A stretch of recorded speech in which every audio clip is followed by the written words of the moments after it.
yeah, what do you think about the educational system, and could there be an opportunity in the future as you see it? Do you have any fantasies about having more classes about relating to ourselves and therefore being able to relate with others um, through learning about psychology and the body and mind and spirit already from early on?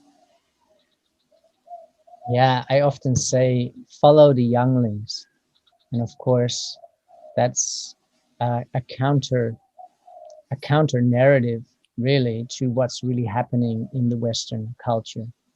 Younglings are hardly followed. They're told what to do. They're instructed. They are limited, restricted. Why? Because of the notions of time and money. And these are the predominant preoccupations and entropic programs that operate as belief systems that are all unexamined. And they all stem really fundamentally from unresolved trauma. And our entire civilizational wheel is operating from an artificial lack and scarcity mentality. And the reason that it's artificial and literally it's a program, it's like it's an archonic falsity. It does not and will not ever actually exist based on the original blueprint that life functions on. Because the syntropic nature of life is one wired for abundance, where we freely collaborate and where everything operates together based on unconditional love. Well, the way that grown-ups speak with children, I can guarantee you that 9 out of 10 people that have or are around younglings and the way that they speak to them, they will never, ever speak to grown-ups, so-called adults, just humans that have been on the earth a little bit longer, the way that they do to children. And why is that? Well, again, every question that you may ask that has a why to it, the answer is very simple. It's called human damage.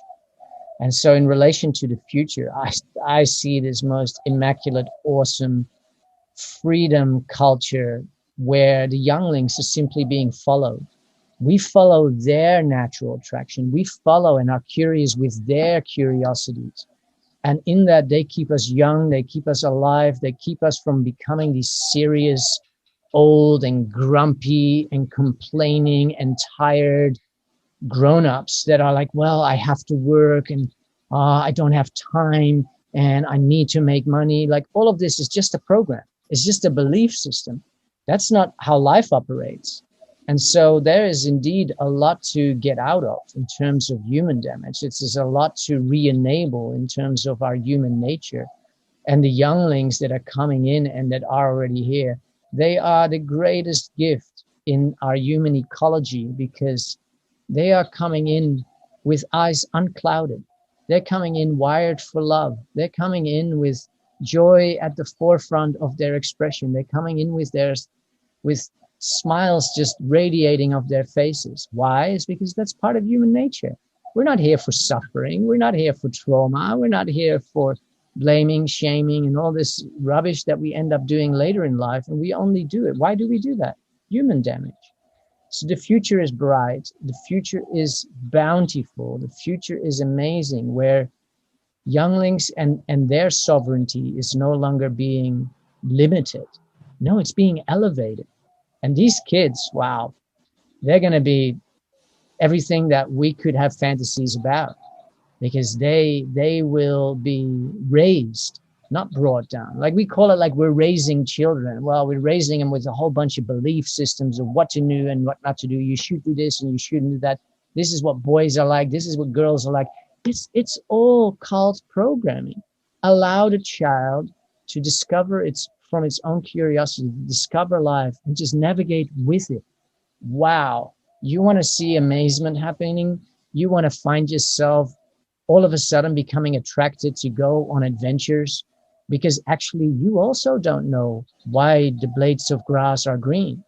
But when we adopt a syntropic mind orientation and we step out of judgment, which is entropic, judging is just belief system based. It's just putting something in a box doesn't mean that box is even real. It's a fantasy.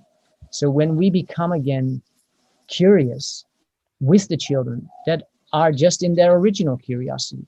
We can all of a sudden allow nature to become our own best and greatest lover, teacher, trainer, nurturer, all of the things that our Earth Mother has the potential to be for us consciously, because a lot of humans aren't even conscious that our Earth Mother is giving us everything.